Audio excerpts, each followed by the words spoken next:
Every 3 years, young men from this village are chosen as sacrifices, offered to a horned beast they believe to be a god. But this time, one of them refuses to accept his fate. He enters the deadly labyrinth, risking everything to save his friends and to uncover the dark truth behind the blood-soaked ritual. What really happened inside that maze? Let's dive into the story. Long ago, before the world became what it is today, great events once shaped its very foundation. And among all those tales, there's one legend that has survived for thousands of years.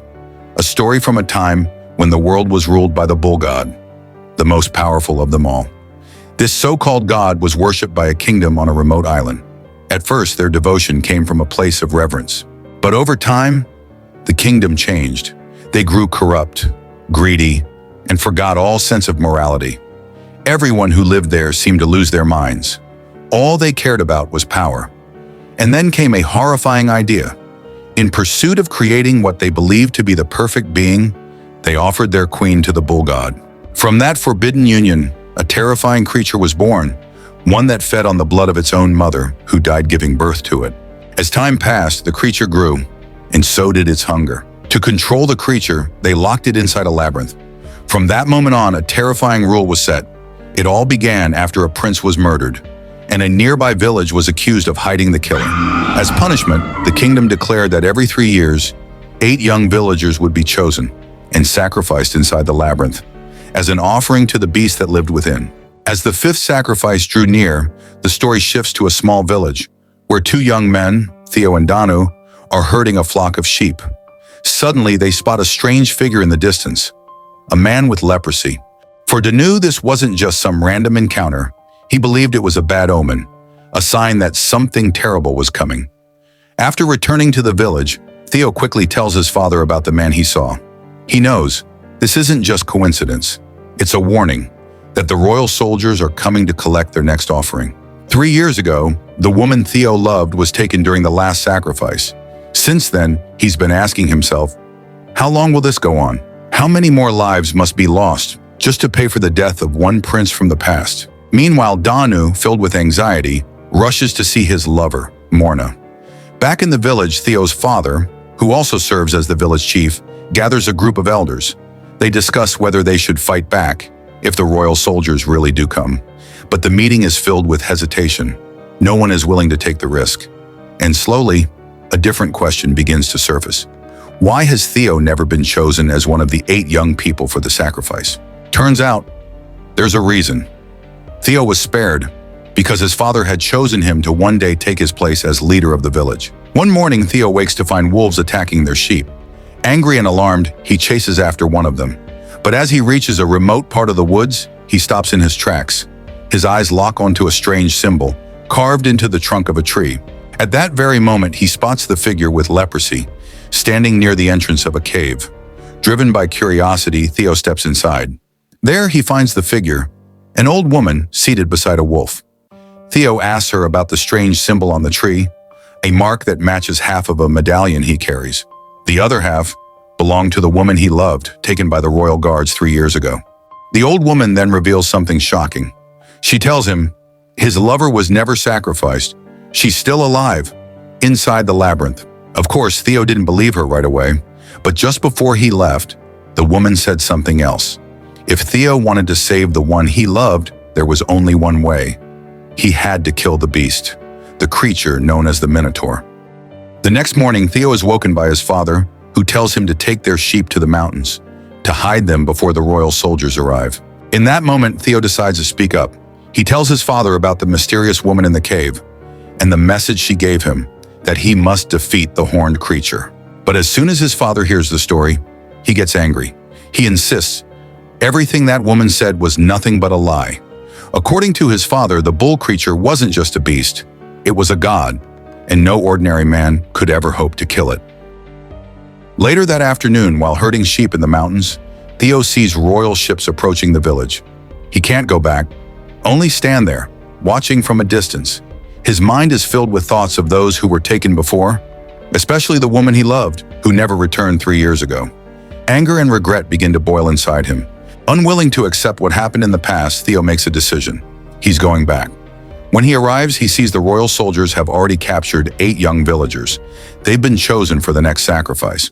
Without hesitation, Theo steps in, distracting one of the guards and secretly taking the place of one of the women. From afar, his father watches as the young villagers are taken away, completely unaware that his own son is among them. Theo is now one of the chosen, part of the group marked for sacrifice. Among them is Danu, who eventually got caught as well, and Morna, his beloved. There's also Tyro, a young man who never liked Theo from the start, and the other 4, Didi, Vina, Zico, and Nan.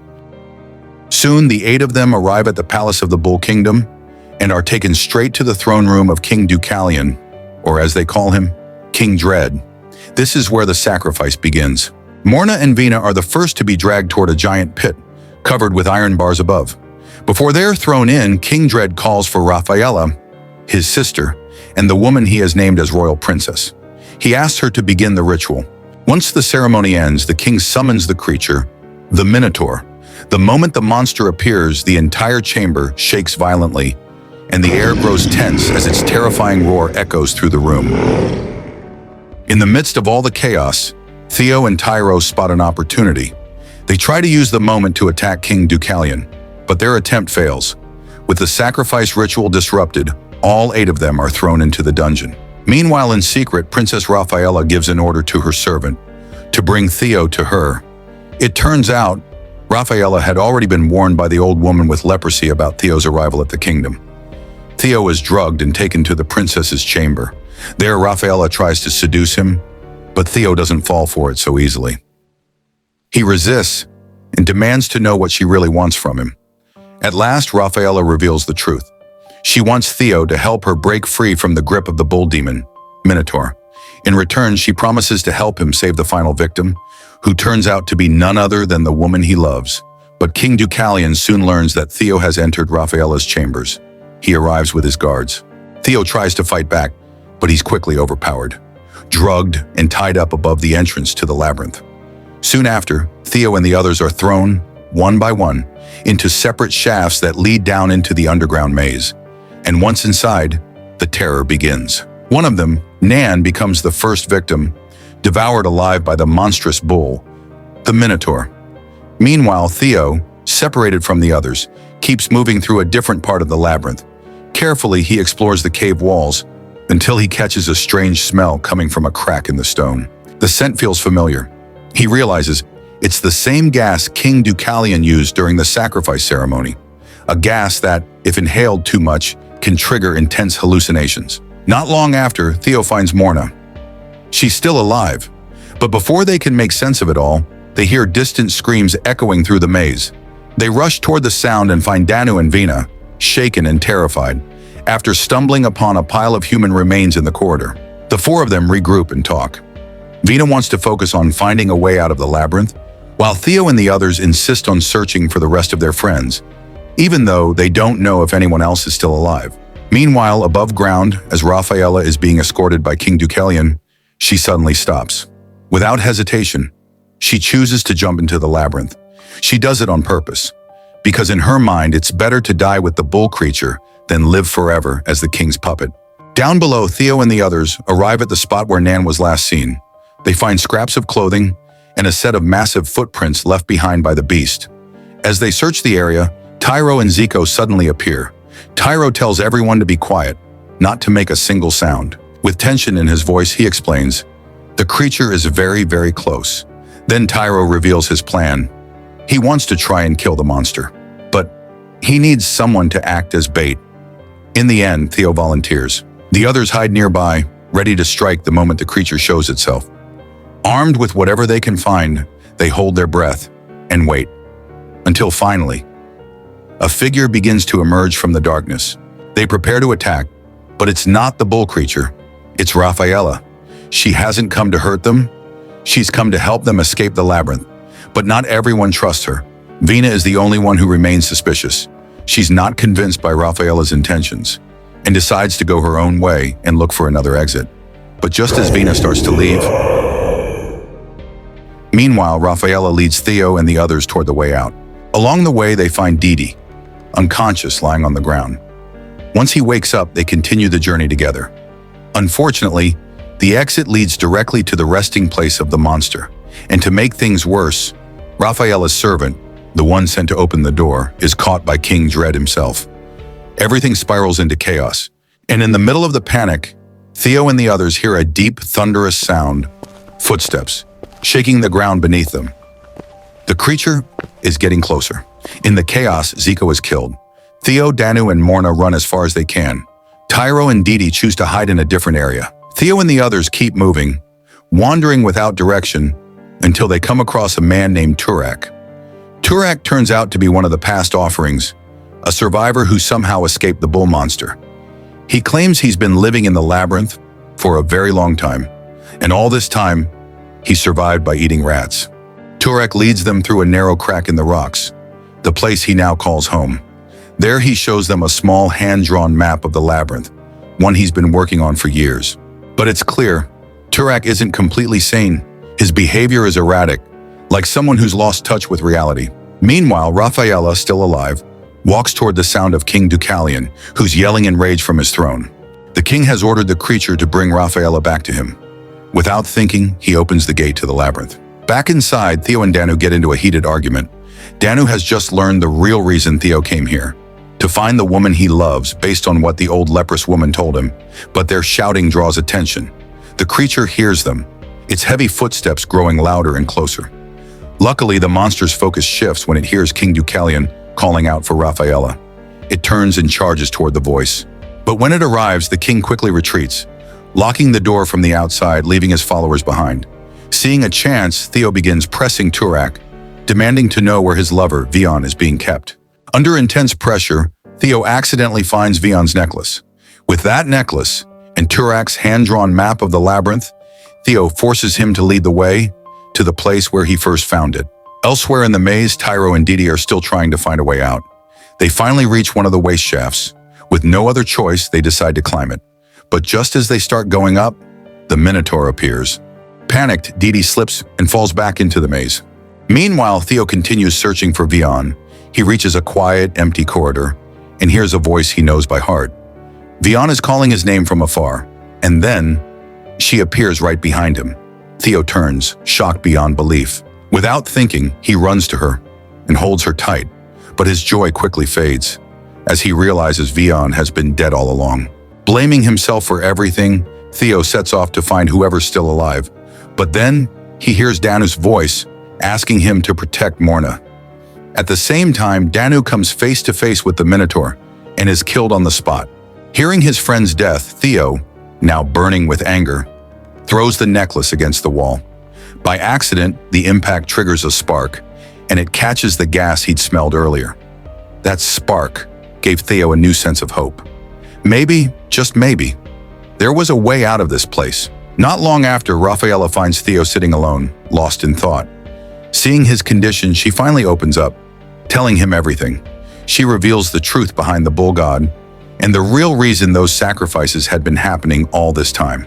Turns out, the queen mentioned at the beginning of the story, the one who gave birth to the creature, was actually Raphaela and King Deucalion's mother. But one day the monster killed their younger brother, the prince. To hide the shame from the public, they spread a lie, blaming the people from Theo's village instead. That lie became the foundation of a cruel tradition, offering the youth of that village as sacrifices. Overwhelmed by guilt, Raphaela later asked the woman with leprosy to find a young man, someone strong enough to defeat the bull creature. Because deep down, Raphaela never believed that monster was a god, or that it couldn't be stopped, like everyone else had been told. After learning the truth, Theo and Raphaela begin searching for the source of the gas, hoping to burn the creature once and for all. But just as they find it, the bull monster suddenly appears, startling them both. In the middle of the panic, Tyro, who's still alive, shows up out of nowhere. He tells Theo to run, while he stays behind to fight the beast. Theo refuses to leave his friend. Instead, he tells Raphaela to hide in a nearby pool of water. But when Theo returns, he's too late. All he can do is watch as Tyro lies lifeless on the ground. Determined, Theo steps forward right in front of the gas source and calls out to the monster, luring it in. The plan works. The beast charges at him and is quickly overwhelmed by the gas. But just as Theo's about to light it up, he realizes His necklace is gone. It's caught on the creature's horn. Not wanting to lose this one chance, Theo bravely rushes in to grab it back as the monster starts to weaken from the gas. With every ounce of strength, he manages to retrieve the necklace and runs toward Rafaela, still hiding in the water. A moment later, an enormous explosion rips through the chamber. So powerful, it destroys King Deucalion's throne room above. The blast also severely injures King Deucalion as he falls and is crushed by the statue of the bull god. Meanwhile, Theo and Rafaela, who barely survived the explosion, soon realize the creature is still alive, though badly wounded. Spotting a broken horn nearby, Theo quickly grabs it, just in time as the beast charges once more. With one final blow,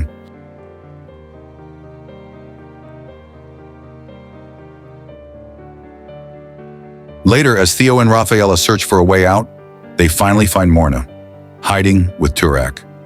Together, the four of them make their way out, just before the entire labyrinth collapses behind them, burying everything inside. When they finally reach the royal chamber, they were met with the sight of a kingdom in ruins. Spotting King Deucalion lying beneath the rubble, Rafaela quietly approached him, and without hesitation, she ended his life by cutting off his air supply. She did it to make sure that the horrors of the past would never be repeated again. And that was the story of Minotaur, a film released back in 2006. Hope you enjoyed it. That's all for today's recap. Thanks so much for watching, and I'll see you in the next one.